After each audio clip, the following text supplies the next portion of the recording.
is happening, Marvel fans and movie fans alike? Welcome back to the channel.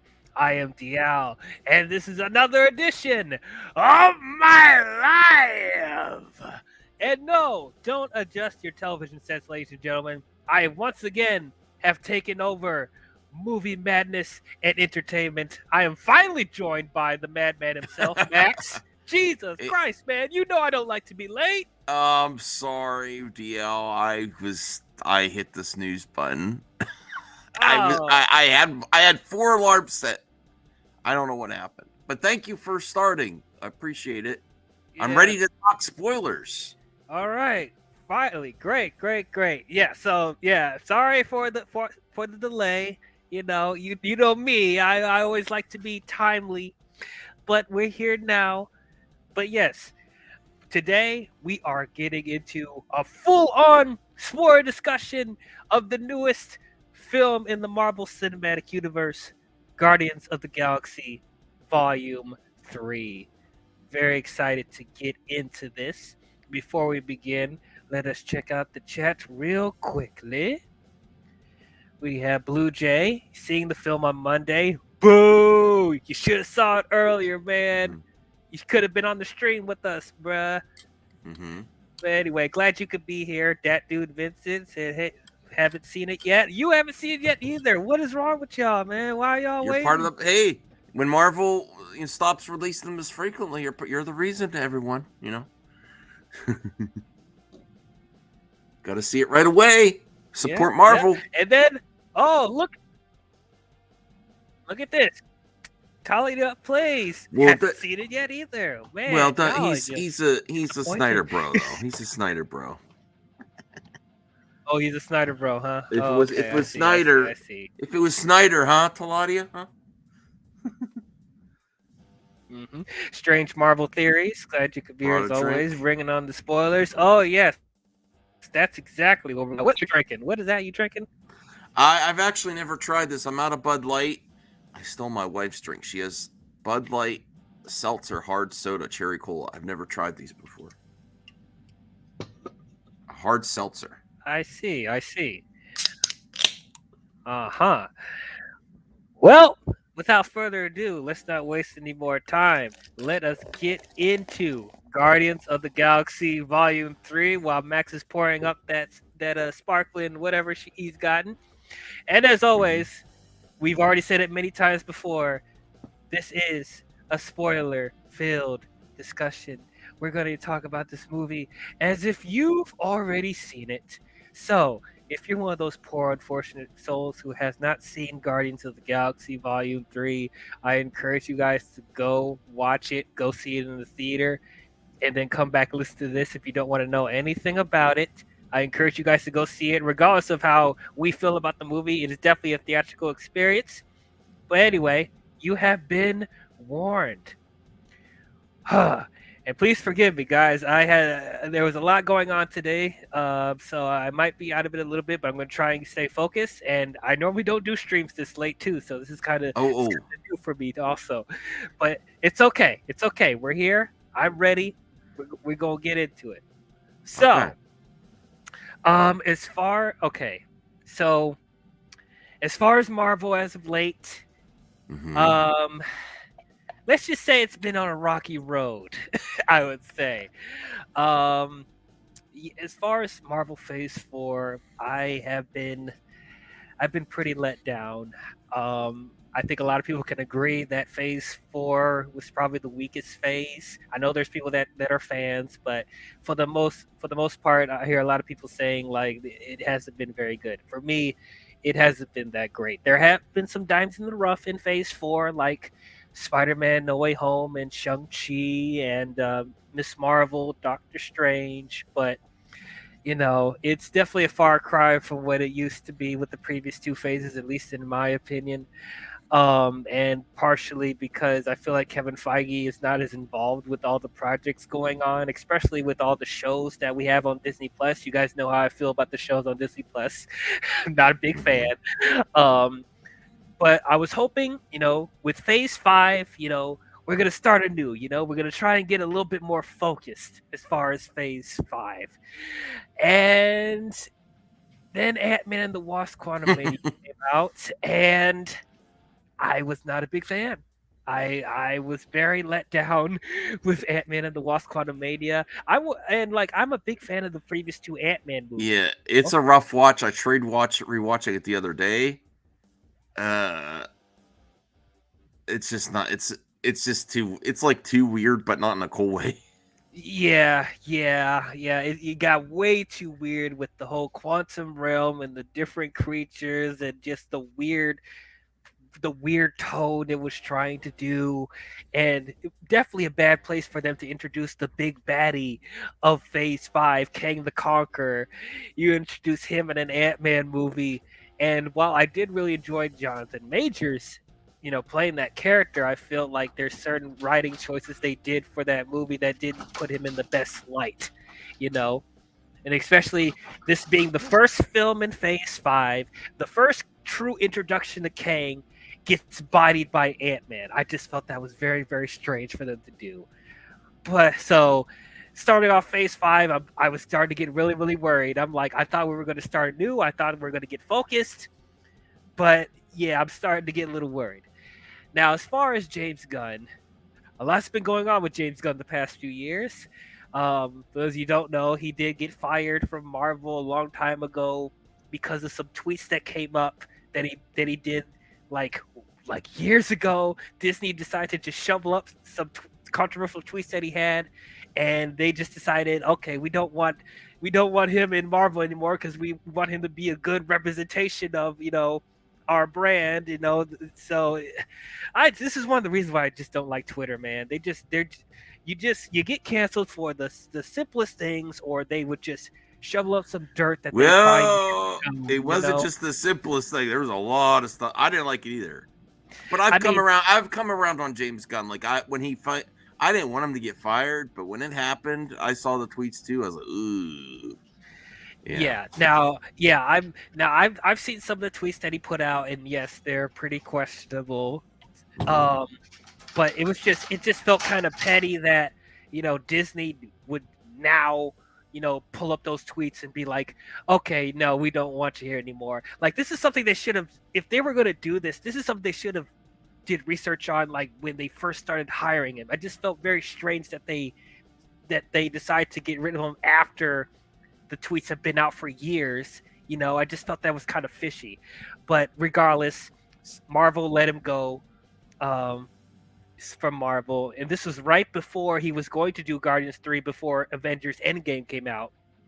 And for those of you who don't know, that there was certain things that he was going to set up in Guardians 3 that was going to be pivotal to Endgame, but it didn't end up turning out the way that it did. Um, and that's why we had Captain Marvel be shoehorned in in between Infinity War and Endgame, which I thought was kind of weird. And then Captain Marvel didn't end up being as big of a factor in Endgame, so I thought, okay, that was really weird. But then James Gunn went to Warner Brothers and decided to do some DC projects for them. That's where we had the Suicide Squad that came out in 2021, and I really, really enjoyed the Suicide Squad. I thought it was a really, really good movie. What ended up being one of my favorite films in the DCEU. I know you have your opinions on Well, that movie, no, I Max. didn't like it at first, and then I rewatched it and I loved it. The second time, Ah, it took me a while. Yeah, sometimes your expectations get in the way if you really like. If you have an affinity for the first one, like I do, like the yeah. first movie's really good up halfway through. It's like amazing until you get to the halfway point, and then it gets a little too. It gets then it falls flat. But the new one, and I really liked Rick Flag and some of the characters that they that stormed the beach. I was like, oh, those would be more interesting than some of the characters that were left. But after I rewatched it, I love it. Yeah. Oh, cool. But yeah, so James Gunn ended up doing a Suicide Squad, which didn't do very well at the box office, unfortunately. But that was partially because of the day and date release that Warner Brothers did for all their 2020 2021 movies, which I thought was probably one of the biggest mistakes that Warner Brothers has done. But regardless of that, James Gunn, as we all know, ended up being one of the heads of the new DC studios that they're helming at Warner Brothers, and I thought that was a really good idea. Because James Gunn, from what I'm hearing in interviews and stuff like that, he grew up with the DC characters. He really understands these characters, and I'm really looking forward to seeing what he does with this slate of DC films whenever they come out. And I'm especially looking forward to seeing what he does with the new Superman movie, Superman Legacy. You know, at first I was a bit worried about him directing and writing, but after hearing like how much Superman means to him as a character and how he grew up with them, it just made me more excited to see what he does with it. But going back to Marvel, Guardians of the Galaxy, at least for me, have been some of my favorite films in the MCU. And I know that's probably a hot take for a lot of people. But for me, Guardians, it feels just very special. It stands out compared to all the other installments of the MCU because I feel like for a lot of Marvel films, they feel so they feel so worried about being interconnected and building up a really big threat and end of the world stakes and stuff like that. But I feel like with Guardians, it's one of the few installments in the MCU that feels like its own thing. It has its own flavor, it has its own tone. It doesn't feel like a typical superhero movie. And for the most part, it has its own story. It doesn't worry about interconnecting with other films and stuff like that. Like for the most part, if you watch those first two Guardians movies, you can understand them without having to watch the other Marvel movies. That's something I feel like we're kind of missing in Marvel nowadays. I love the first Guardians movie. It's one of my favorite films in the MCU, and I actually really enjoyed Volume 2. I know it doesn't get as much love as the first film, but I think it's a really underrated film, and I really enjoyed it. Not quite as much as the first movie, but I still really enjoyed the second film. How do you feel about the first two movies, Max? Oh, I love the first one. It's like magic in a bottle, putting the team together, them forming. It was amazing. Volume 2, it was a well-made movie. I just don't like it. I don't like the villain. Probably like I think what Guardians missing was a really good villain, and that's why this one is superior to Volume 2 in every way for me. I'll have to rewatch it again, but and I think my thinking of that is that there's some really cool bads in Guardians universe like Thanos, but they were saving that for Infinity War. So I think Volume 2 kind of suffered from not having to be like a too epic a movie right before Infinity War and Endgame, because Guardians were prominently featured in that, especially Gamora and Star-Lord, and then also I knew they were going to use Adam Warlock in Volume 2, but he changed his mind for whatever reason, and that would have been really cool if Adam Warlock and Thanos and Infinity Stone had something to do, because that did have something in the comics, Yeah, and that was actually the main thing that they were going to set up, that Adam Warlock was going to be a main factor in Avengers Endgame, because in the comics, Adam Warlock is the one that defeats Thanos, but since James Gunn got fired, they weren't able to. But they made it woke with Captain Marvel. No, I'm just kidding. Oh yeah, not woke enough, unfortunately. They just made a really bland Marvel character.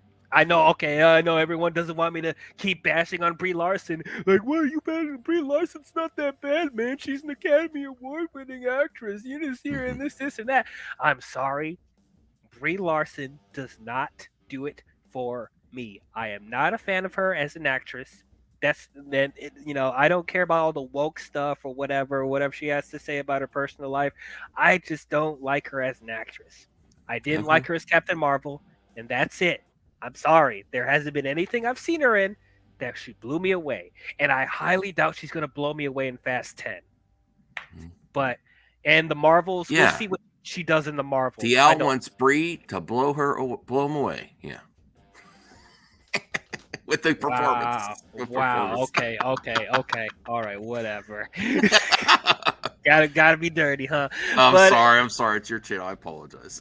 Movie madness. But yeah. So it is unfortunate that they weren't able to do the Adam Warlock thing in Endgame.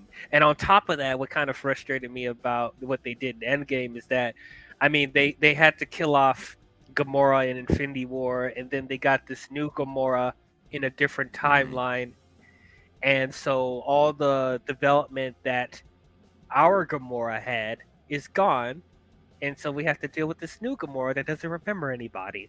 So that makes things a bit awkward for the third movie, especially this being the final installment of this set of Guardians, you know?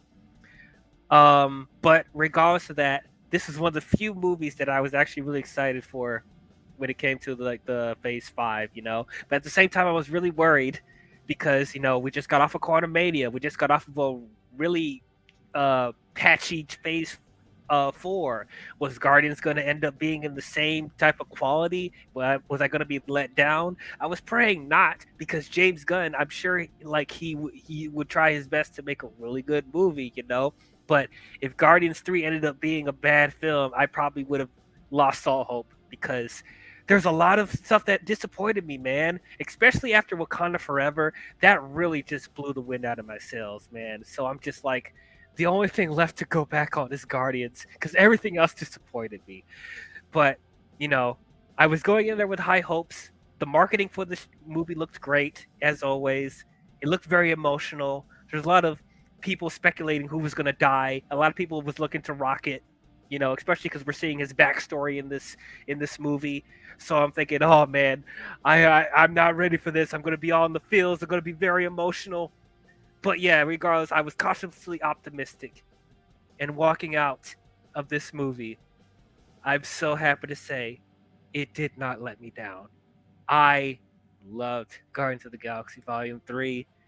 I had such a good time with this film. I did end up being in all the feels. This was a very, very good send off to these set of Guardians.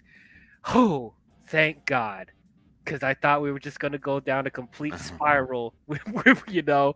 But James Gunn, man, Marvel's not going to be the same without James Gunn. I honestly feel like, you know, this is the end of an era as far as like the Marvel that we knew from um, the first two phases. You know, oh, we got another guest coming in. Joining with us, we have Brian, Master of None. How's it going, sir? I had to pop in for a second. Did you Sure. actually say you loved this movie? I did. Oh my goodness! All right, Yes. all Oh, right. So did did you think? I. Because you think I'm a Marvel hater? Is that why? No, well, no, because you got a little bit of a track record there, man. You know. Okay. Okay. But no, I mean, even in Max, like the height of his gun hatred. I do not hate Gunn. No, I'm very critical of him.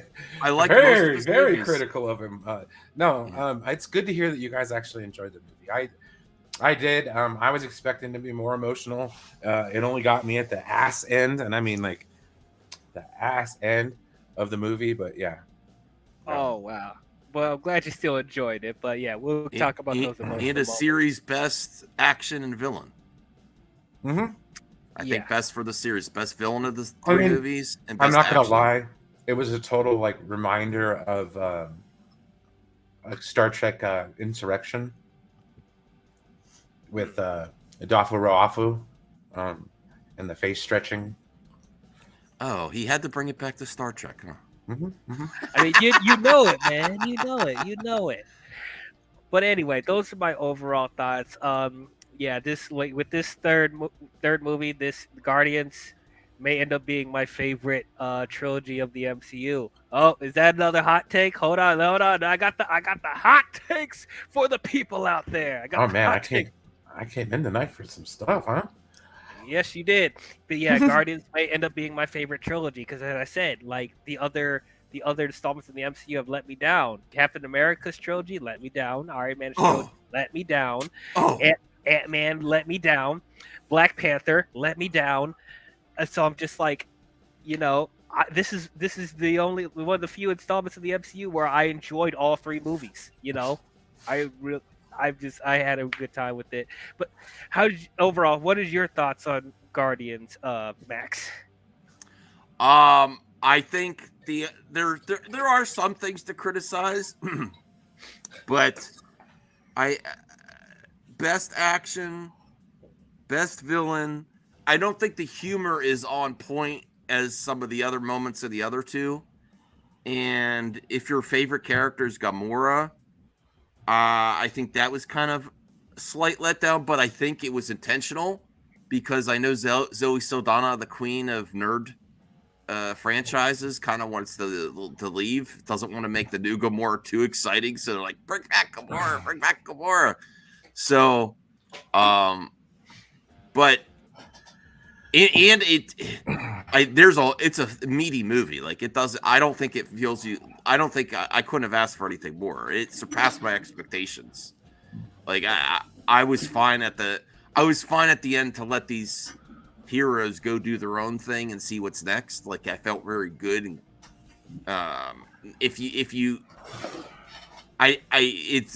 could have left you like, oh, we want a really good adventure to still have them go on, but this was it.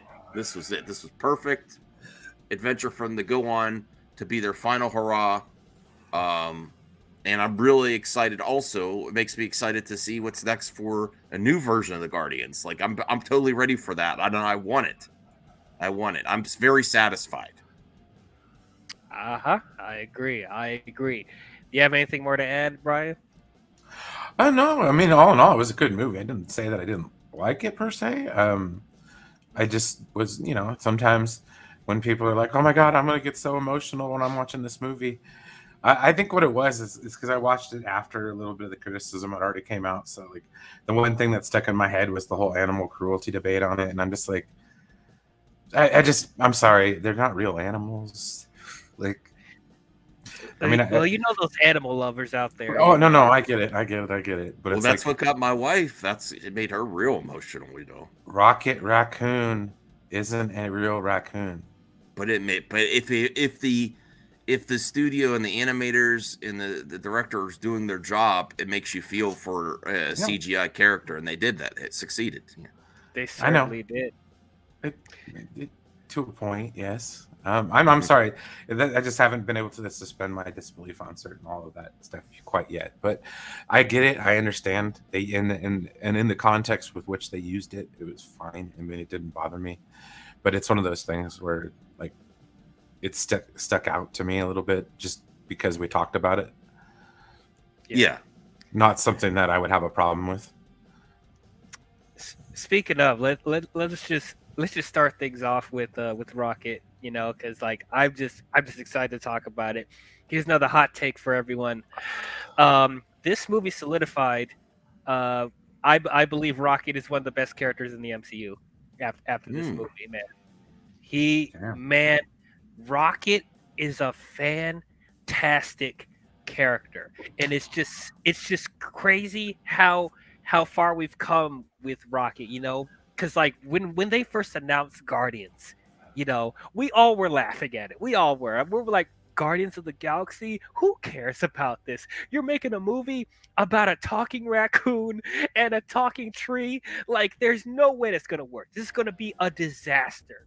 And then literally, like 10 years later, we're looking at Rocket and we have people being emotional over his backstory. Like this, I feel so much emotion from watching a CGI raccoon.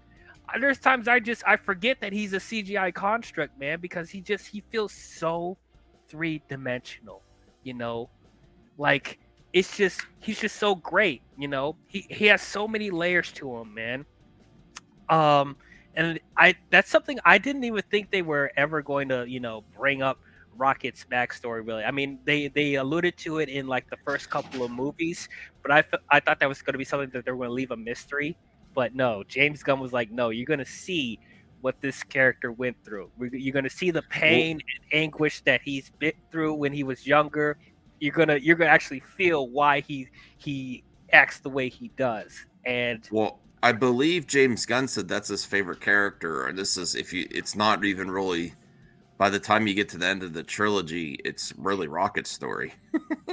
It really is. I just felt it was just so poetic that to have this be so rocket focused, but at the same time, it doesn't take away from the other Guardians either. They all get their own. You get their own development and time to shine, which is what I appreciated. But I just like that we got to see more from Rocket's side, because we did get a lot for Quill and Gamora and Drax. Actually, everybody, but like I think those like the main three. But like as far as development, we focused on. But like I'm glad we pivoted back to Rocket in this one. But man, as we were talking about earlier with the the animal cruelty stuff, I'm personally not an animal lover. I'm not obsessed with animals. Of course I love pets, of course I like animals, but I'm not a lover like a lot of people I know. But watching this, I can understand why they would get emotional over this, because like when we see Rocket, as a little critter and him getting experimented on, and then befriending these other animals, it was some of the most darkest parts of the movie. I totally got what people were saying it was dark, because like though that's probably some of the darkest stuff I've seen in all three Guardians movies. Probably some of the darkest stuff I've seen in the MCU, and I didn't expect that. Um, but yeah, man, just like the other three animals, I forget their names, Lila, Teeth. Teeps, and Floor. Um, that was some stuff like that was That some was like horror. yeah, yeah. Like you didn't expect to see this like in a Marvel film, because like we're so used to seeing like such the family friendly stuff for the most part, but like but that stuff. I mean, it wasn't okay. The one thing I could slightly disagree with when people were saying this was like so messed up. I was expecting it to be a little bit darker, because I thought we were actually going to see on camera like animals getting like I don't know what I was expecting from this. Was I actually going to see like limbs come off? Was I expecting torture? I guess like I thought we were going to see something like that, but there wasn't really anything like that bad in the movie. Hmm. So I felt like people were like overreacting a little bit when it came to that stuff, but it is still heavy themes, and I'm glad we see this in this movie, because like you know it almost feels like with at least with the Guardians movies that like we're growing up with these characters, we're seeing them in more darker situations, and I feel like it's good that like in their final installment like they actually address those type of heavy themes. But every time we see those flashbacks with Rocket and the other three critters, like man, I got choked up. I'm not gonna lie. I didn't cry. But I was like, there were a couple moments where I was like, I was choking up. Where I was like, oh man. Especially probably one of my favorite moments. Like I know a lot of people will even talk about this moment, but like when they all were just talking about their names, what names they were gonna give, Hmm. even that moment, I was just like, man, it really got me, man. I don't know what else to say, man. It's just I didn't expect. Once again, you're feeling so much emotion and sympathy for these CGI animals. You forget that these aren't real animals talking, but it's just like it just goes to show that James Gunn really understands these characters and really knows how to get certain like emotions out of you. Like I know a lot of people look at James Gunn and think like, oh, he's just the guy that does the comedy stuff or whatever. He just likes to be funny all the time. But people forget that James Gunn is really good at conveying emotions with characters. He's a really good character director, I guess. And that's something I kind of took for granted with his earlier work, especially with the Scooby Doo movies, which I'm not really the biggest fan of. He wrote those. Um, but like he's really come around, ever since those. And what I really like about James Gunn as a director is that, yes, he does have his humorous moments. His James Gunn stick, but at least in my opinion, I know people don't really agree with this, but it's like he does have his humorous moments, but it doesn't take over the really dark emotional stuff that he has in the movie. It doesn't compromise the emotional beats, and that's some of the stuff that frustrates me with other Marvel stuff, such as the Thor Ragnarok and Thor Love and Thunder and other stuff like that where it's like they're trying so hard to be James Gunn, but it's like they don't know how to balance the humor and the emotional moments. And I feel like James Gunn does that really, really well. As far as the other Guardians, well, actually, before we go to the other Guardians, anything you want to add about Rocket? Like, did you like the flashbacks? Did you like we got more to his backstory, Max? Oh, I was very happy with how much they delved into Rocket's backstory and how it made the climax of the movie better. And well, we're in spoilers. Leaving the Guardians well in the future. Like I'm so happy he's going to be the leader. Like I'm more excited for him to be the leader than Star-Lord to continue. Although, it says Star-Lord's going to return. I don't understand that, but yeah. Yeah, I did not expect. No, that's I was like, really? I did not think that was coming at all. Not that he wasn't, we're in spoilers, so he didn't die. I'm like, okay, that's one thing, but to say he's going to return, I'm like, oh, and that's probably my bias is covering movie talk and James Gunn and him bringing people over from Marvel to the DC. I was like, okay, I thought he got a nice cushy spot in the DC universe, and he was like, he'd be done. Yeah. Yeah. Speaking of that, a lot of people, as we said, we thought that certain people were going to die in this. From the three characters I heard about the most that people thought were going to die was obviously they thought either Rocket was going to die, Quill was going to die, or Drax was going to die. And surprisingly enough, all three of them survived. Nobody died in this movie. Yes, for as dark as the movie is, it ends pretty perfectly for everyone. I was like, what? Well, instead of dying, they found their purpose. Yeah. And if these movies were anything, it was like an exercise in 3 movies of an exercise of finding purpose. Yeah. And I think that's awesome. Like, if you could say one thing about this entire trilogy, it's like, at the end of it, everybody found their purpose in this world. Like, even Gamora with the Ravagers. Mm-hmm. Yeah, I thought it was very, very beautiful how everyone went their separate ways and went on their own journeys. And I'm glad everybody survived. Because I was preparing myself for them to at least kill one of them off, but I'm glad they didn't do that. That's a good way of subverting expectations. I know that's a nasty word nowadays, but this is the good if you way. do it right, though, Yeah, if you do it correctly, but yeah, I'm very surprised and pleasantly surprised that everyone made it out okay. But yeah, going back to Chris Pratt as Star-Lord, I thought he was great as always. This movie, he's feeling more the anguish of losing his Gamora because of the events of Infinity War, and now he's getting drunk on his ass a lot more, and it's like he's feeling a little bit more depressed. So it was interesting just to see a different side of Quill. Like he's not the well, okay, he is still kind of the cocky guy that we know from the first two, but I was surprised to see that at the beginning, but if you're thinking about, but didn't Gamora come back? But it's not his Gamora, so it's even more torturous. Like she doesn't really want to have anything to do with him.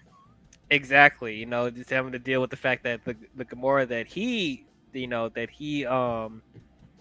built a relationship with is gone, and then this having to stick with this Gamora from a different timeline, having to deal with the fact that there's not much you can do, to you can't put the memories back in this Gamora, just got to deal with the fact that she doesn't know you anymore. It is very tragic, and that's one of the things I did appreciate with this, because even though if I had any gripes with this movie, this is one of the gripes, is just part of me wishes that they didn't do that.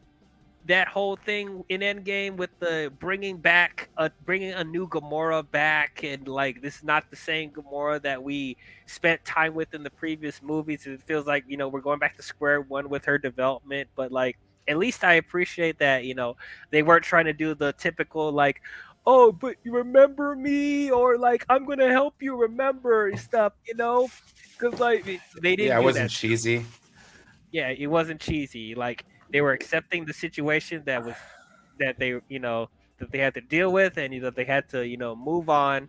So I'm glad they stuck with the consequences at least of what happened in the previous movies. That's one of the few things where it's like part of me wishes that that James Gunn didn't have to deal with that stuff from Avengers. That's the whole thing of being in the cinematic universe. You never know what you got to deal with as far as timelines and what development they give you. But like that was one of the few things where it's like this whole trilogy could have been standalone. Like you didn't have to watch any of the other stuff to understand this movie. But like I can't wholeheartedly say that now because like I feel like you at least have to watch Infinity War and Endgame to understand what's going on with Gamora. Because if they just watch these three without watching the other stuff, they'll probably be lost in the third one and be like, wait, why doesn't Gamora remember anything? So I'm just like, darn it. But regardless of that, go ahead. Well, I mean, I think. Well, I didn't mean to interrupt. I just No, go on ahead. the Go ahead. Gamora thing. I think it would have been really cool. And I'm sorry to bring in Star Trek again, but how they resurrected Spock in Star Trek 3, I think it would have been kind of cool if in Guardians of the Galaxy 3 if they would have did like a little nod to where it's like we're putting the Katra back in, like because what happens when he dies, he comes back to life, but it doesn't have the memories and stuff. So they put him on a mountain and they give memories back. So if they figured out some kind of convoluted way to do that where it works, I'd be all right with that. Yeah. Mm-hmm. That actually that probably would have been interesting. And they possibly could do something like that. It's a comic booky sci-fi world. I mean, they could probably come up with something, but I'm sure the comic fans would be like, "You're just making stuff up, man." Like, Yeah, right. You just copied the plot of freaking this book. exactly. But regardless of that, I did think Zoe Saldana was great as Gamora as always. If this is the last time we're gonna see her as Gamora because she doesn't want to do anymore, I think this is a decent sending off of her character. Even though it's not the Gamora that we followed with the previous movies, at least she still ended off things strong. And for people that were, complaining that Gamora got a bit soft in the older movies, like this one, not so much. Like this Gamora is hardcore. She's like, she doesn't give a fuck at all. She's just like, she just wants to shoot people, kill people first, ask questions never. A much more aggressive Gamora. For people that have been wanting the more aggressive Gamora from the comics, you get a glimpse of that in this movie, so at least you get that. But yeah, it is kind of cool to see a more aggressive Gamora. And is there huh? anyone that you feel was a little shortchanged? I think Drax could have had a better storyline. Okay. Oh, okay. So thank you for bringing it up because even though I still think Dave Bautista as Drax is great. And he gets a little bit more to do in this than he did in Volume 2.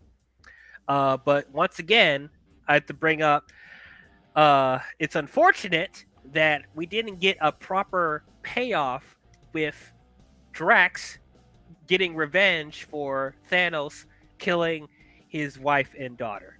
Because they decide to give that moment to Cap and Iron Man, which I get it. The Avengers is the bigger story, but they set that whole thing up in the first movie that Drax was going to confront Thanos, and it's like we don't really get that.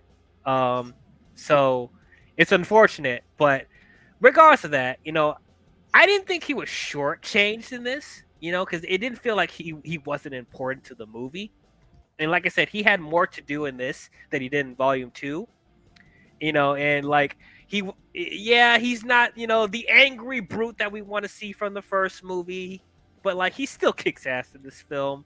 And I like that there are certain, there were certain scenes where it's like he was calling back to when he was a dad and when he had his daughter and when he was helping those kids at the end. I actually thought that was a nice moment.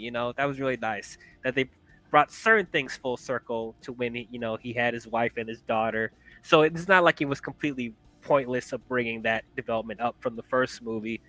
So I thought that was fine. But yeah, they could have done more. They could have done Drax more. is an awesome dad, though. No, absolutely, absolutely. I don't think that should be overlooked, because that does end up being important to his character by the time we get to the end when then they all go their separate ways. But for people that were hoping that to get him for getting his vengeance to Thanos and avenging his family, unfortunately we don't fully get that. But at least we got a good alternative, get to see Drax's softer side.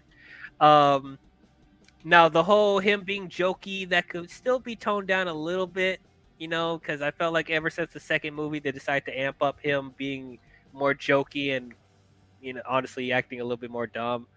I wish they toned that down a little bit more, but regardless of that, I still think he's great. He's very entertaining. I never thought I was man, Dave Bautista. Mark my words, he's gonna be a great actor one day. He's gonna be a great actor. Like Who? he that's the actor who played Drax. Batista. Oh, yeah. Yeah. I think he is. Yeah. Yeah, he's like he's he's one of the few wrestlers turned to actors that's actually trying to expand his horizon as far as the roles that he has. He's not trying to stick to one thing, and that's something I What really about The Rock? no. Nah. Sorry. I liked him in Black Adam, but let's be honest. There's not a lot of differentiation to his roles that much. Rewatching Black Adam on Max, not HBO Max anymore, Max's streaming service. Rewatching Black Adam, I still have a good time with moments in that movie, but like, yeah, the Rock could have done a little bit more to make it not seem as much that it's The Rock, like yeah, he's killing people, but as far as his personality, I still can get over the fact that that's Dwayne Johnson. At least with Dave, he tries a little bit harder to play a different character, and even with John Cena too, like he's still struggling with that as well. Hopefully, he tries to expand his role a little bit more. He is from Peacemaker and stuff like that. But yeah, anyway, still think Drax is great. Another character that I'm actually really surprised that of how much dimension we got is Nebula. Coming from the first movie where she was just all angsty and mean to everybody, and like I hate my sister. I hate Thanos made me into this android machine, and that's all she was. But like as each movie goes on, we start to peel back the layers to her. We start to see her more vulnerable. We start to see her slowly accept love from her sister and the other Guardians. And Star-Lord. And Star-Lord as well. I think she wants Star-Lord's love. Okay. That was a funny moment too. I didn't expect that. I think if they do come back in the future, I think that they're going to be a couple. I don't know how to feel about that, but why? I don't know. It's just like it just feels kind of Gamora 2.0 ain't interested. Okay. Well, first of all, it is weird that that Quill will go to the Rebound. That's Gamora's sister. It's not her. It's her adopted sister. It's not like. I mean, but even so, but at the same time, like other than that moment, I don't really see them. I don't know if I see them as a couple yet. I don't know. I need to see more movies where they build that up. Don't just shoehorn that in, if they're going to do that. But I don't even know if Nebula's ready to have a relationship right now. She's just getting used to having friends. So I'm like, a relationship, a romantic interest? I don't know if she's ready for that yet. But regardless of that, with seeing Nebula in like, Endgame, for instance, I think that's the most vulnerable we've seen from her. And like it's now come to the point where like Nebula has become like a great character to me, Mhm. and I think she fits right along with the other Guardians, and it's great to see her dynamic with the other Guardians as well. But yeah, it's just another character that just come full circle. We just seen her grow so much throughout all these films. And regardless of her being tortured and becoming this android type of thing, she didn't let that. She doesn't let that, you know, define her anymore. So I'm glad we see this different side. It's cool that that the tables have turned, because like in the previous movies we see Gamora trying to be the more reasonable person, and then Nebula being the aggressive one. But now in this movie, we see that Nebula's trying to be more reasonable, and then Gamora's being more aggressive. So that was cool to see those roles switched. And then we have Mantis. Um, Now, for those of you who haven't seen the holiday special, they did address the fact that that Mantis is Quill's sister, which is they only bring up in a couple of lines, so it doesn't end up being like a big factor in this movie. Which I was a bit let down by that. I thought they would go more into that, but they don't really. That's the one character I think didn't they went out of their way to remove her from the next version, and I think it is because the actress has a rollover in DC. Oh, She's you one think? of the no, she is one of the first being cast over there for James Gunn.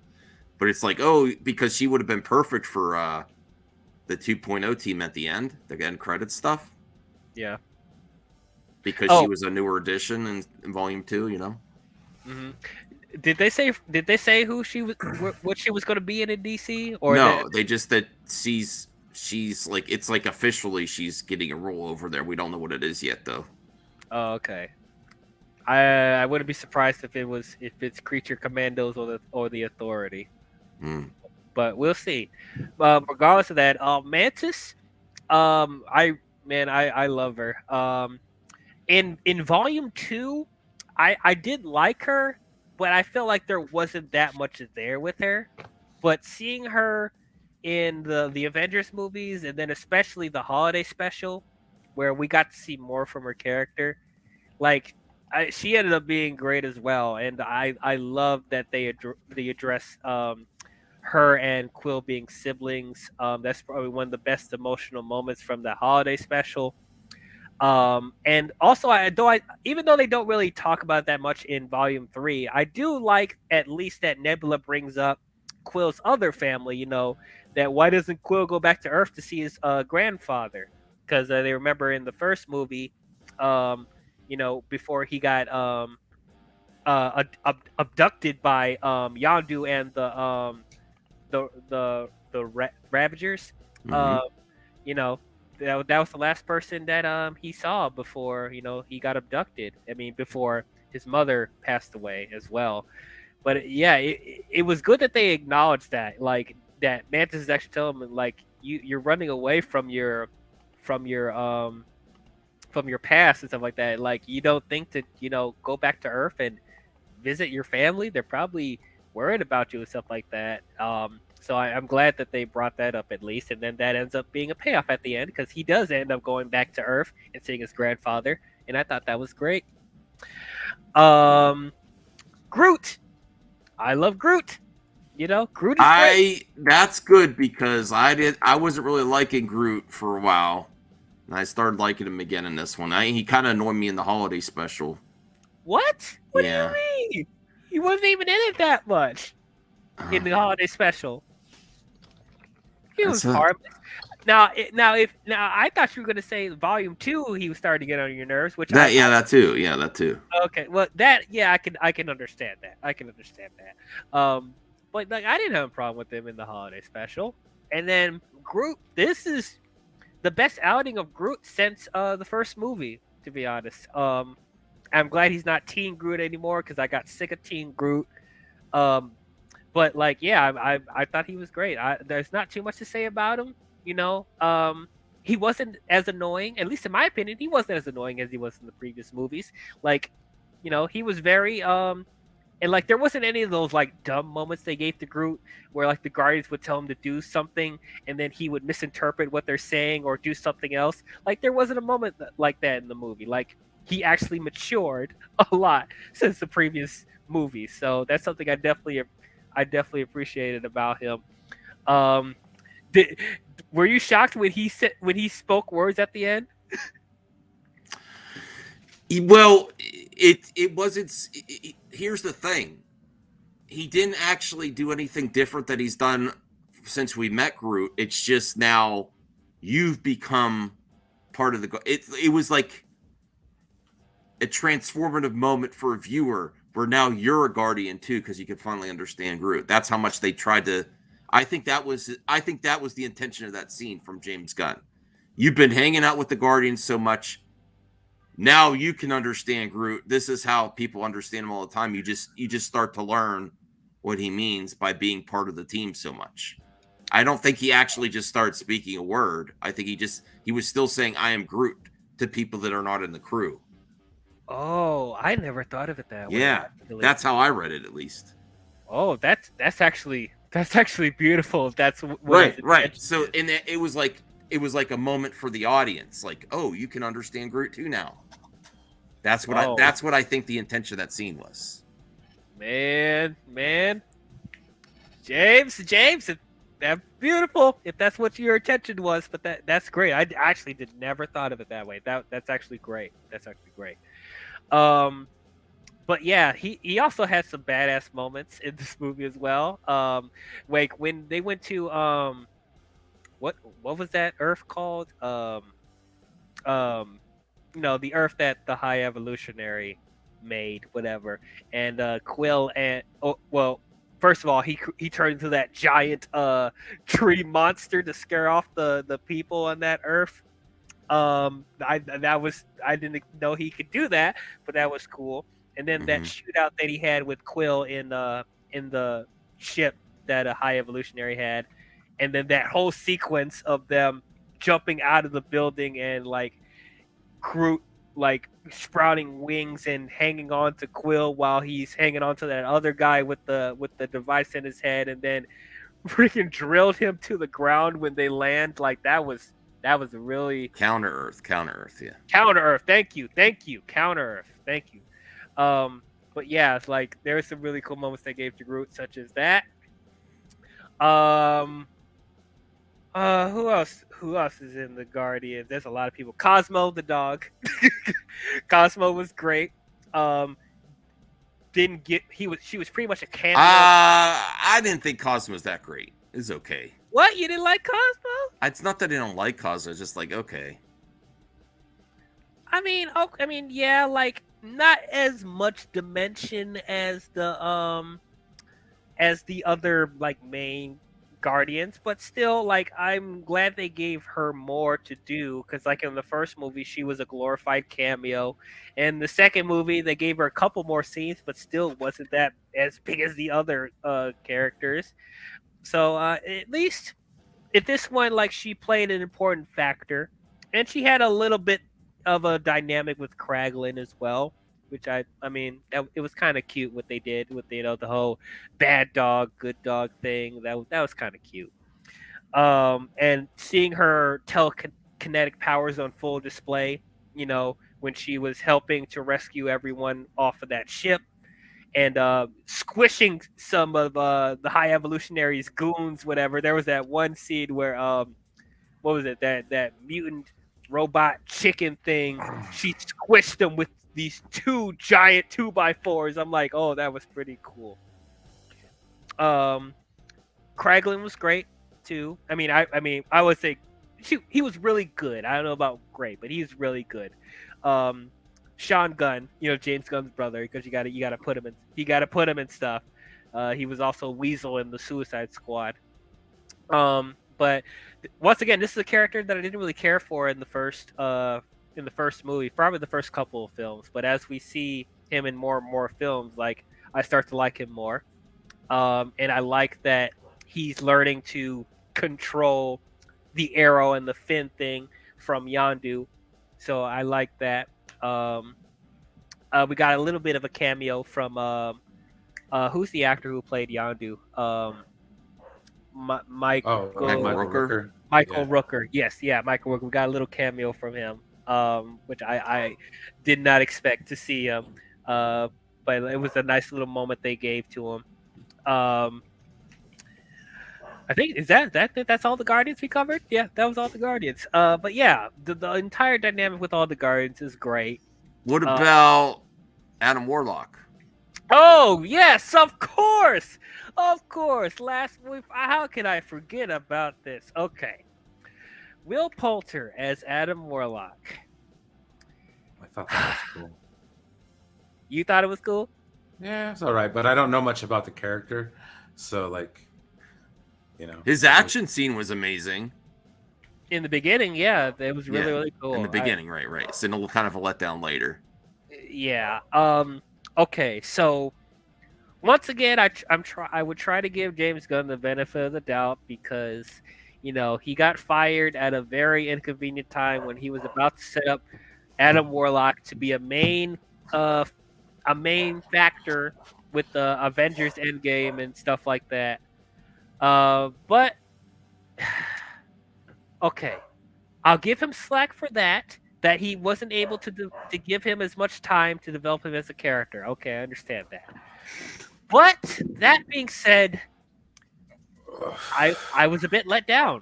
I was a bit let down with Adam Warlock. That's probably the one of the other things that I didn't love as much. I don't have a problem with Will Poulter.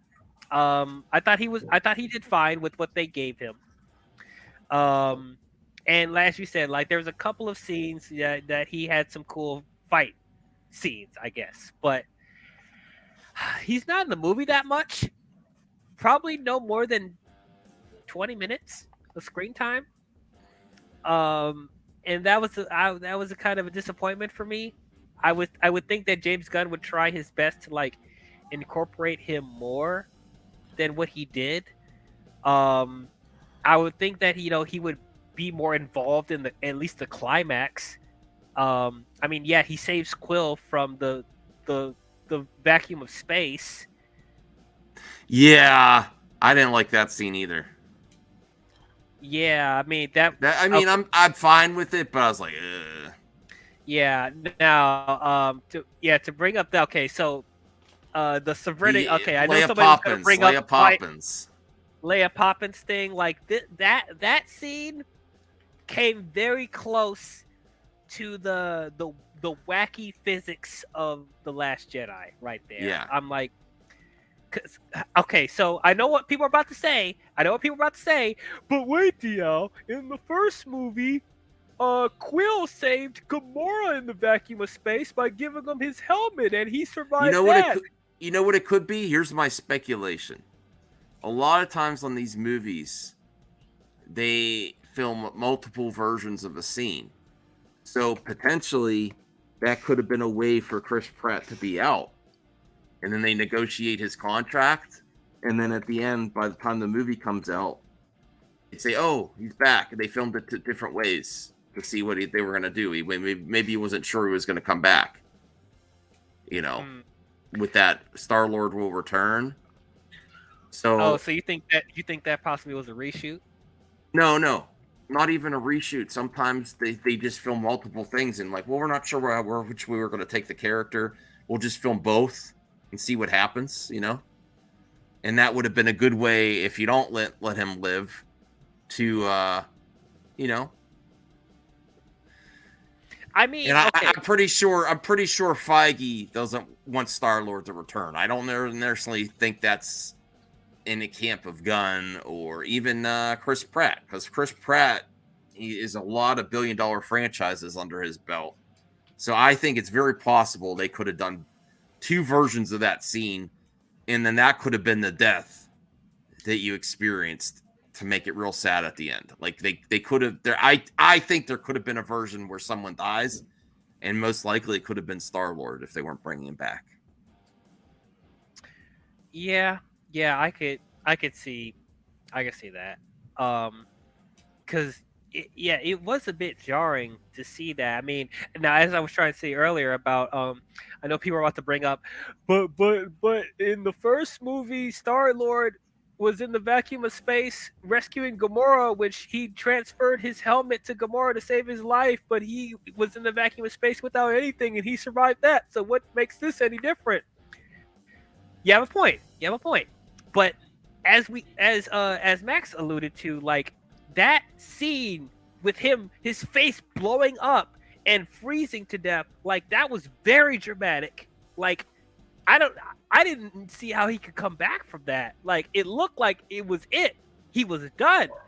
So it's like even with Adam bringing him back to the ship, it made it look like he was already gone.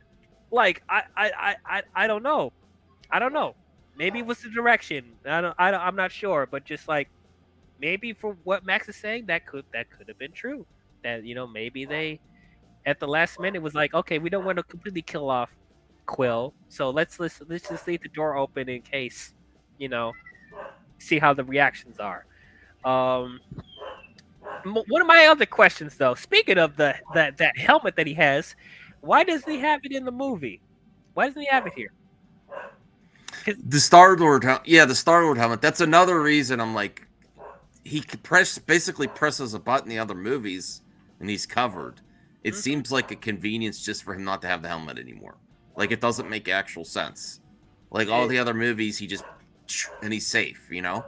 Exactly, and he was already in like the Guardians uniform from the comics. It would have been perfect to see him in the Guardians uniform and the mask on. I'm like, yeah, that's straight from the comics, boy. But yeah, conveniently, he doesn't have it in this movie, which I don't understand why he wouldn't. But it is what it is.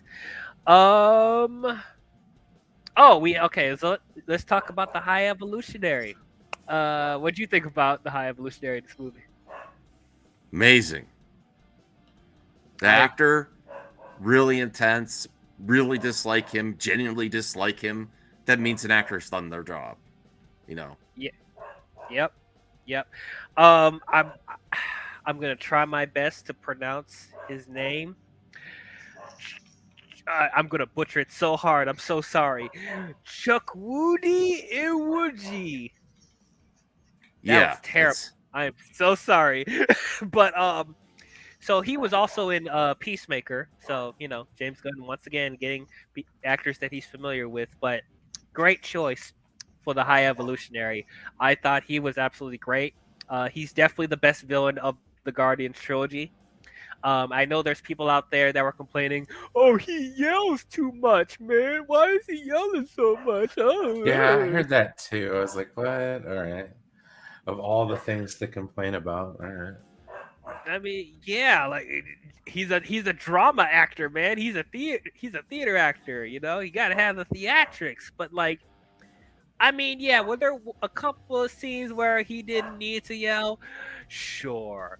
But regardless of that, he still was a very effective villain, especially with his history with Rocket.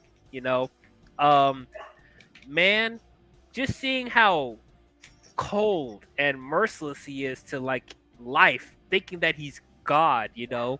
And like just seeing how powerful he is across the galaxy, like how much influence he has, as far as like you know reforming new life and stuff like that, creating an entire planet, creating an entire utopia.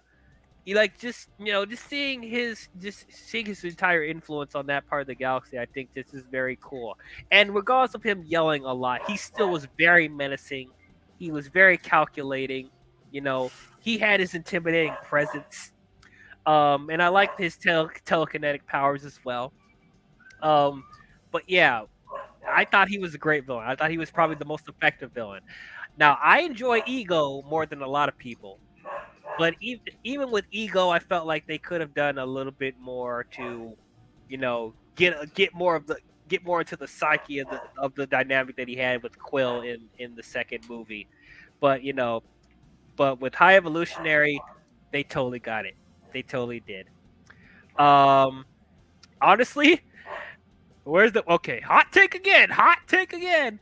There's certain moments in this movie that I wish they did with Kang the Conqueror. You know, it almost feels like this is what Kang the Conqueror should have been in Quantum Mania.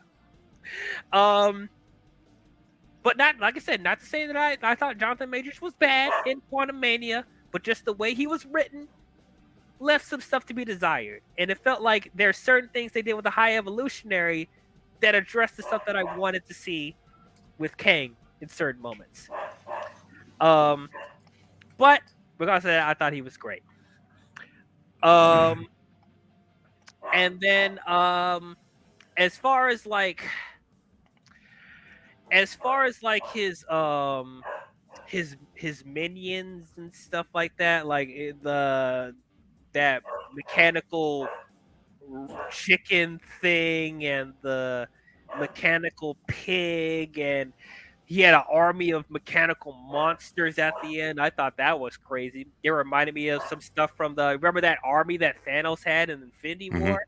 Like it was that was some crazy level of stuff, and even like the tentacle monsters from the second movie made a reappearance. Which Mantis ended up mind controlling them, which I that was pretty cool that they were able to mind control the tentacle monsters. That was cool. Now, oh, what's this? What's this, Max? What's that you brought up? Oh no, this is about this is not about Fast and Furious. This is he's actually asked about that Groot scene, Vin Diesel, and I didn't watch it yet. It's only like a minute. We can see what he says about the scene with Groot, where you understand. Okay, I thought it'd be fun to react to. All right, let's do it. All right, let's see what Vin Diesel says. But how special was it for you to be able to record that line, "I love you," so people now know what Groot was saying?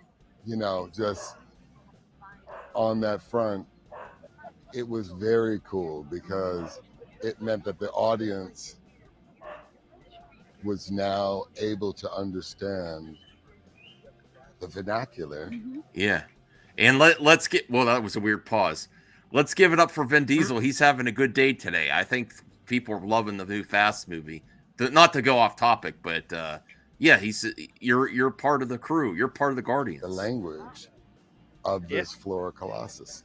And that's a testament to the 10 years of loyalty, which we've been so blessed with, right? This franchise. You're part of the family now. Group character,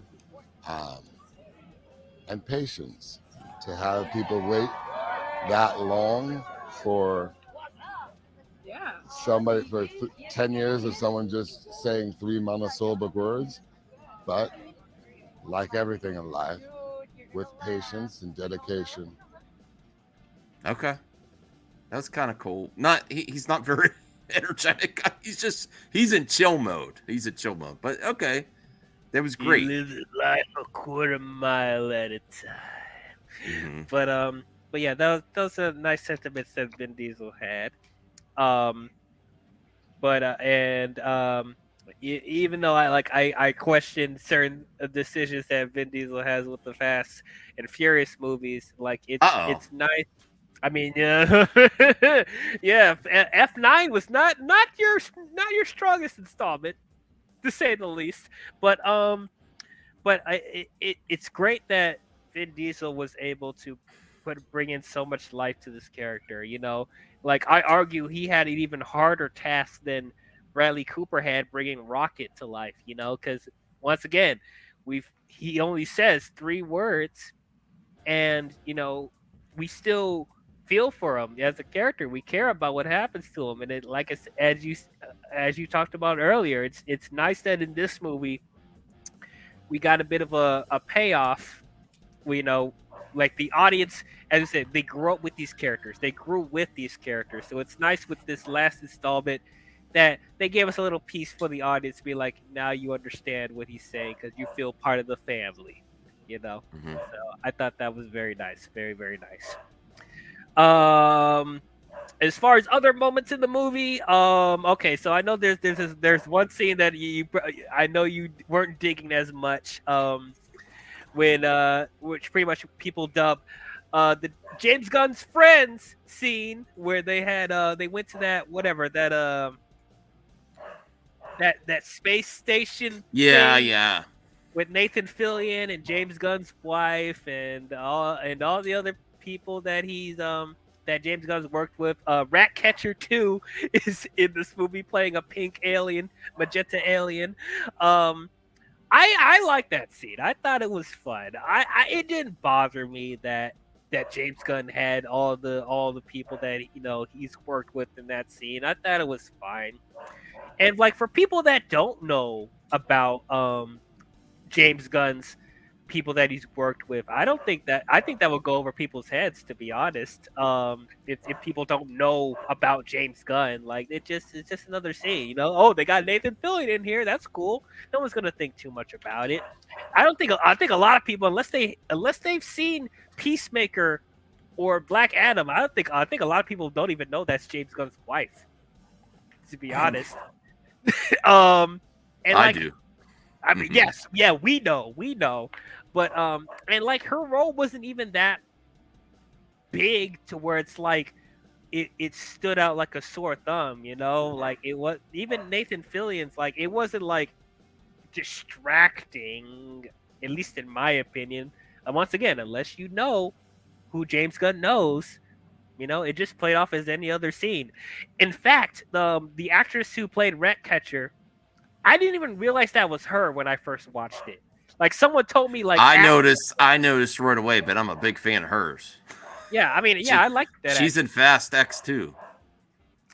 Oh yeah, she is. Yeah, she is. So interested to see what she does in that. But yeah, the first time I watched it, like I didn't realize that was her until somebody brought it up after I watched it. I'm like, wait, that was Redcatcher too. So I was like, oh okay. And then after watching it, I'm like, oh wait, yeah, now I see. Now I see. But yeah, I thought that was fine. Whatever. If this is James Gunn's last Guardians movie, yeah, put your friends in here. Why not? Last hurrah until he goes to DC. It's fine. Other moments like, of course, people want us to talk about that scene in the hallway, the corridor, that one take with all the Guardians fighting together. Probably the best fight scene of the entire movie. Man, that entire sequence was so cool. Everything in all of it was shot in, like, well, they made the illusion that it was in one take. I'm sure they did some camera tricks or editing tricks to make it seem like it was one take. But like, I like that, in that scene, like we focused on each Guardian doing their own thing. Like it would focus on Rocket, and then it would focus on Groot, and then it would focus on Quill, and then it would focus on Drax, and then Nebula, and then Gamora, and then Nebula. They all had their little moment in that scene, but I like that the entire sequence and just how it was staged and how it was choreographed. I thought it was absolutely great. I did not expect James Gunn to be able to direct an action scene like this. But man, as I said, James Gunn has come so far as a director, Like you feel like he's really comfortable in this superhero sci-fi epic. So much so, it makes me even more excited to see what he does with Superman Legacy, man. If he's bringing this to Guardians, I can't wait to see what he does action set piece wise for Superman. It's going to be some cool stuff. I think it's gonna be cool. Yeah, with the Adam Warlock scene, some of those were kind of Superman-esque type action sequences, Yeah, you're right. Like there was definitely some stuff where it felt like, oh, like he's showing a little sneak peek of what he's gonna do with Superman. So I like it. I like it a lot. Maybe, you know what? I kind of have a comment on that too, because Yeah. Originally James Gunn said that they offered him to do Superman. He wasn't interested. Maybe after doing Guardians 3 and doing the Adam Warlock stuff, he's like, yeah, I could do this. Yeah. Maybe that's part of it. It's like, yeah, that may have changed his mind. Doing the scenes with Adam Warlock. Mm-hmm. Yeah, you feel like he's like more comfortable in this type of space now. Not that it's going to be exact, not like the tone of, but Yeah, I think he said before it's not gonna have the same tone as Guardians, which I'm glad about that. Like I'm sure James Gunn knows that he can't just put his exact same flavor that he does with Guardians and Peacemaker in Superman, you know. Um, but yeah, but regardless of that, as far as set piece wise, I'm excited to see what creative stuff he does for Superman. Um, let's see what other. Oh, okay. I mean, this is like a little thing. Once again, I don't think it's really a big deal, but Guardians gave the first F bomb in a Marvel movie, in an Mhm. MCU movie. I'm sorry, MCU, because I know like there's other Marvel films outside of Disney that they cursed like this before, but like this is the first F bomb they dropped in the Marvel Cinematic Universe. It was a throwaway thing, like when Quill was trying to, gonna drive to the High Evolutionary, and Nebula didn't know how to get in the car, and then Quill just says, "Get the fuck in the car," whatever. So it's like, okay, it was a throwaway thing, which is, I think, is fine. Um, I'm sure they didn't want to make the F bomb like super prominent, because it's still like it. I think Feige was sweating when Gunn put the F bomb in there. So at least it was like a little throwaway thing. You didn't have anybody like Rocket screaming out, "Fuck yeah!" or whatever. Like I think that would have been too much. Like the kids would have been like, "What?" But okay, yeah. It took you this long to put an F bomb in a PG-13 Marvel movie? Come on, Feige. Come on. It took you 10 years to do it. Technically they could have done it a long time ago, but it was whatever. Um Try to think. Any other moments you want to bring up? I think we covered like the main crux of all of it. Like there's not like a whole bunch of Easter eggs and references to other things, which once again I appreciate that. Like for the most part, it's just mainly focused on these characters, so and I appreciate that. Normally we go through like, oh, this Easter egg's here, oh, this reference from here. There's not much of that in this movie. There's not really. Yeah, that's kind of relieving a little bit. It is pretty relieving. Check out the comments real quick. Say, wait, did Feige actually state that he was a little hesitant about having the F bomb? I thought he stated that he asked the question to James Gunn if he wanted to be the first director to do it. Oh, did he? Because I heard other stories that like he was reluctant. But I mean, that's cool that that Feige gave the F bomb to Gunn. I thought that's cool. Okay, he said because the Russo brothers apparently had an F bomb in one of the Avengers, but I believe it felt out of place, and they didn't want to be known as the first people to drop it in the MCU. Why not? Why not? That would have been cool. That would have been fine. Awesome. Awesome. Honestly, yeah, I expected them to. I expected either that, Captain America movie, or Black Panther to do it. Deadpool maybe. 3. Well, maybe Deadpool 3. Maybe Deadpool 3. You never know. Well, obviously, because I think, yeah, they said that Deadpool 3 is going to be rated R, so I'm pretty sure you're going to get some F-bombs in that. But yeah, anyway, that's cool. I can't believe we spent so much time talking about an F-bomb. This is how family friendly Marvel has been so many years that we're just shocked at the F-bomb in a Marvel movie. But yeah, regardless of that, cool. I guess if there's not really any other major things to talk about, I guess we could start talking about the mid-credit scenes. So at the end, before we get into the mid-credit scenes, I guess we got to establish that at the end, they established that Rocket is now the new leader of the Guardians, and everyone else will go off their separate ways. So the mid-credit scene, Rocket appoints Kraglin, Adam Warlock, Groot's already there, and a new Avenger, Phyla Vel, I think that's how you pronounce her name. She was one of the orphans that that I don't know the orphan. Yeah, they're orphans. The one of the orphans that the Guardians save at the climax, and she ends up joining the Guardians as well, and she has like superpowers, I guess. And so they form a new Guardians led by Rocket, and it's the scene with them like saving this village from an army of little weasel creature things, I guess. I just Uh, realized I was muted for a while. I uh, was talking and you weren't responding. Way to go. good job, good job. What did you want to say something, Max? Oh, I heard she's part of the Marvels, one of the Marvels. Yes, in the comics, she's the daughter of Marvel, and I think she has similar abilities to Captain Marvel. So cool. Are we replacing Carol Danvers? Because I'm totally up for that. I am totally up for that. No, Brie is going to be in everything. God, Star Wars, Fast, Hell yeah. MCU. That gets me really excited. I don't understand. She's going to be a Star Trek captain. More Brie Larson. God help us. Dude, I welcome that. Please. Oh my gosh.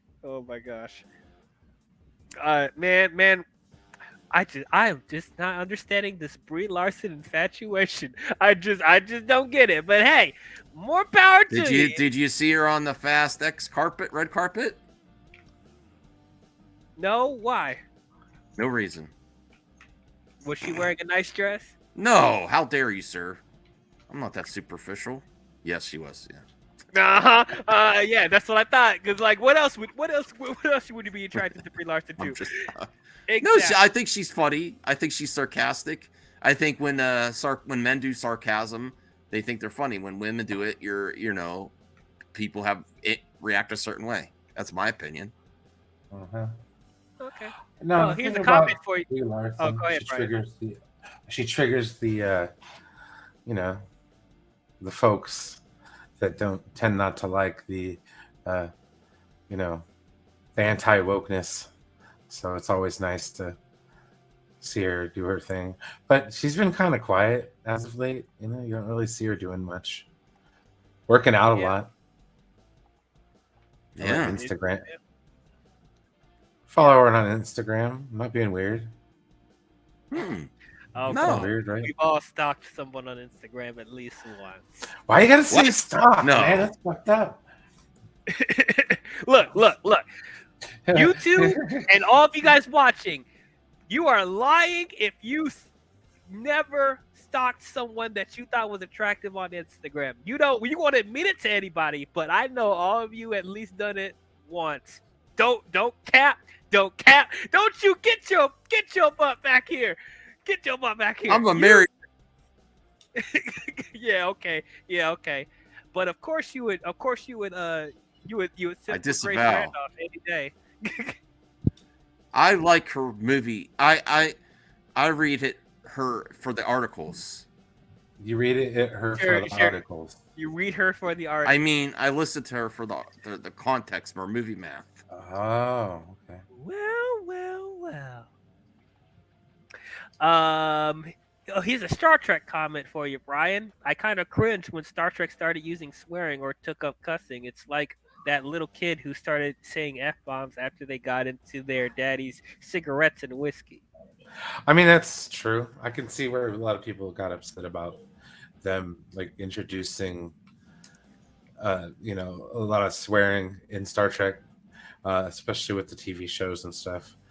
I mean, they kind of snuck it in Discovery, and then after that, it was like a free for all.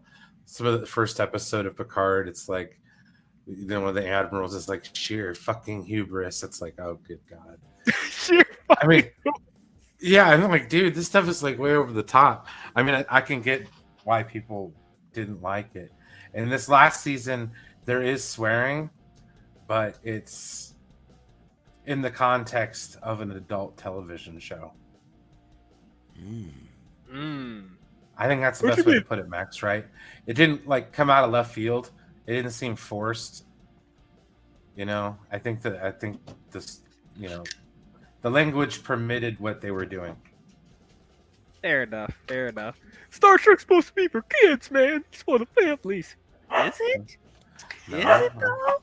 I'd say it's got an aging fan base, just I like the I rest of think it. so too. Like the show needs to grow up with us. you know. Yeah. Um. But yeah. Brie, look, guys. Look, if y'all like Brie, that's fine. And like I said, I don't care about her what quote unquote wokeness, whatever she got to say about her politics. I don't care about that. I just care about her as an actress. I don't care for her as an actress. That's it. That's it. I Okay. am open to her surprising me in the Marvels. It's probably not going to happen, but I'm open to her surprising me. You know. Um. But please, don't make her a captain of Star Trek. Don't you want to put people to sleep? Don't do it. Don't do it. Well, wasn't that Star Trek to begin with? Oh, Yeah. Oh, oh, Yeah. Yeah. And jeez. Star Trek's boring. I What are you love gonna do Star about it? I got to get back to Star Trek, man. I got to get back to it. But anyway, so yeah, that was that mid-credit scene for the diehard Guardians fans that read the comics. I think you'll get a good thing out of the mid-credit scene, and then the end credit scene, as we are established, Quill went back to Earth to visit his grandfather, and then they're just sitting around eating and talking, and then that's where you had a whiteout screen, and then in big letters they say the great Star Lord, the amazing Star Lord will return. I'm like, okay, interesting. All right. was not expecting that at all. Yep. I was not expecting that either. As I said, I thought, um, you know, Chris Pratt was done as Star Lord. I thought this was going to be his last appearance as the character, whether he died or not. I thought he was going to be done, similar with Zoe Saldana, but apparently they're leaving the door open for him to come back. So I don't know. We'll see. Will he return in Kang Dynasty? Will he return in Secret Wars? Will he return in the eventual Guardians 4 we'll get? I'm pretty sure we're going to get it. We'll see. I don't know. Now that's going to be a big task. Whoever's going to come in and helm the new Guardians movies, you got big shoes to fill. I got to say, cuz yes, this is still part of the Marvel Cinematic Universe, and the Russos had their hand in helming the Guardians, and Taika Waititi for like one scene, couple of scenes, but Guardians is really James Gunn's baby. These films feel like James Gunn's movies, so it's just gonna be weird having someone take over these characters, not feeling James Gunn's presence, or even worse, somebody trying to do a cheap James Gunn imitation as far as copying his style, which I don't know if I want that either. But I'm hoping whoever takes over the Guardians after this, they still will treat these characters with care. That's the only thing I care about, at least. But as I said, I don't think Guardians is going to be the same after Gunn, man. I really don't. Wait. Oh, I want it to be different. I mean, I want it to be different too, but I still want to feel the essence of of what we got with these movies. The Daniels for Guardians 4. That's very interesting. Those of you who don't know, the Daniels directed Everything Everywhere All at Once. Would they be interested in doing a Guardians 4? I don't know. Am I open to it? Sure. Why not? I did see Everything Everywhere All at Once for the first time this year. Literally right before the Oscars. I could see them probably doing a solid job with them. Mm-hmm.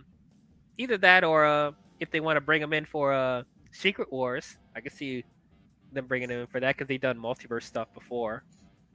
And they have a unique vision. So I don't know. I'm open to it. I don't know if they'll get them for a Guardians 4. They'll probably think of something more to their style, but as as Kevin Feige said before, when he first got James Gunn to do Guardians, when they were asking him, "Why'd you get James Gunn for Guardians? His style doesn't seem to fit with these characters." And Kevin Feige said, "Because a good storyteller is a good storyteller." So I'm like, if they have a story to tell, and if it's these Guardians, I'm up for it. But Yeah, me too. I can't wait to see what's next. There's people, because of what Feige said though about not doing more than not everyone franchise needs a fourth movie. Maybe they'll just be in the Avengers. I don't know. I mean, yeah, I don't want them to force a sequel if they don't need to. So I'm fine with them showing up in an Avengers movie, or in like the old Guardians that went their separate ways. If they have like maybe a cameo appearance or whatever, I'll be okay with that too, I guess. But yeah, I don't need a fourth movie. If they do a fourth movie, of course I'll go see it. But you know, but yeah, I think we will start closing things out. Overall, this was a great movie. I really, really enjoyed it. May end up being one of my favorites. This was the diamond in the rough with all these, wishy-washy products we've gotten since Phase 4. Like, I was really worried that the quality wasn't going to be as good, but thank God, it's still on this, at least on the same level as the previous two. I think I like this a little bit more than Guardians 2. I'm not sure if I like this more than Guardians 1. It's almost on the same level for me. But overall, solid trilogy. I thought this was a really good send-off to the set of Guardians and setting up for new Guardians in the future. I thought the stuff with the development with Rocket Raccoon, some of the most emotional moments of this trilogy and some of the most emotional moments I've seen in the MCU. Rocket may end up being one of my favorite characters in the MCU after this movie. But I thought the whole cast was great. Chris Pratt, Zoe Saldana, Karen Gillan, Dave Bautista, everybody. This entire cast is great. The chemistry with all these characters are great. Man, and James Gunn's flavor with these films makes it feel unique compared to all the other films, And I'm hoping in the future they'll try to bring back this similar magic that James Gunn was able to bring with this, And I appreciate that these films, they didn't feel like another installment in the Marvel Cinematic Universe. It feels like its own story, its own world, its own development. I'm hoping Marvel gets more to that. But yeah, man, it's a bummer that this is just James Gunn's last film in the MCU, but I'm more excited to see what he's going to do being the new head of DC. So overall, I will give Guardians of the Galaxy Volume 3, I'll give it an A-. Again, if it wasn't for the stuff with Gamora and the stuff with Adam Warlock, there's probably a couple of pacing stuff here and there, but other than that, that was an excellent movie. Okay. If we're doing letter grades, I wouldn't put a B plus. I would put I agree with you, A minus. A minus. Cool. No, I'm going A. Oh, you going A? Oh, you going A? I'm gonna one up you. It's an A. All right. Cool. What about you, Brian? You hear that? I love Gunn. Give me some Gunn. He's not a Gun hater today. I'm gonna go with a good solid B plus. I mean, I don't have much expectations for these movies anymore, and it kind of met them. Yeah, well, it kind of hasn't really changed my enthusiasm about the next one's coming out, which kind of sucks because that's like usually the hallmark of a good, one of these movies. Oh yeah, it has no bearing on the future MCU. Like this is just isolated. There's no hook on the next film, and I think that's the one thing that's going to take away a little bit. It's a B plus, but like if it would have did a better job of maybe setting up a direction for what's going to happen? Because I know we like to talk about that a lot too. Like, what does this set up going forward? And I don't know if it, we don't know. So Yeah, we don't know. And that's where we start to come into question. Like, is this really a victory for Marvel, or is this a victory for James Gunn? I think it's a mic drop for Gunn. Let me make a kick-ass movie. I'm out, y'all. Like, okay. So what about us? It's like, y'all be fine. Y'all figure it out. But yeah, those are our thoughts on Guardians of the Galaxy Volume 3. Tell us, what did you guys think about it? Did you guys love it? Did you guys hate it? Did you guys think it was okay? How does it compare to the other Guardians movies? How does it compare to the other films in the Marvel Cinematic Universe? Are you excited? Are you more excited for what James Gunn is going to do in the future of DC? Comment your thoughts down below and let us know. And go sub to DL. Yes, please sub to me. I have a link to my channel in the description, so you guys can go to my channel and subscribe. It'll appreciate a lot for those of you who are watching on Movie Madison Entertainment. So the next project we will be talking about in the MCU is it Secret Invasion? Is that the next one that comes out? Okay, Secret Invasion. That's the Marvel shows. Oh, I'm not excited to get back into the Marvel shows. Come on, it's Samuel L. Jackson, and it's aliens, and it's espionage. Come on, it's gonna be good. We'll see. We'll see. I will go in there with an open mind. And then the next movie is The Marvels. So tune in for those reviews when it comes out. If, like what you said before, if you guys enjoyed this live stream, please don't forget to leave a thumbs up and subscribe to the channel. If you guys haven't subscribed to Movie Madison Entertainment, please subscribe to Movie Madison Entertainment. If you guys haven't subscribed to my channel, I am DL. Please subscribe. I'm on the road to 500 subscribers, so it'll help a lot.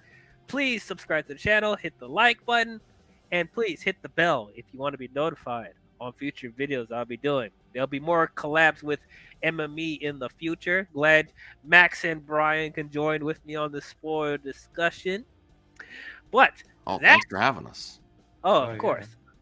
Of course. But that is all we have for you Marvel fans. And we will see you guys next time. Talk to you guys later. We are Groot.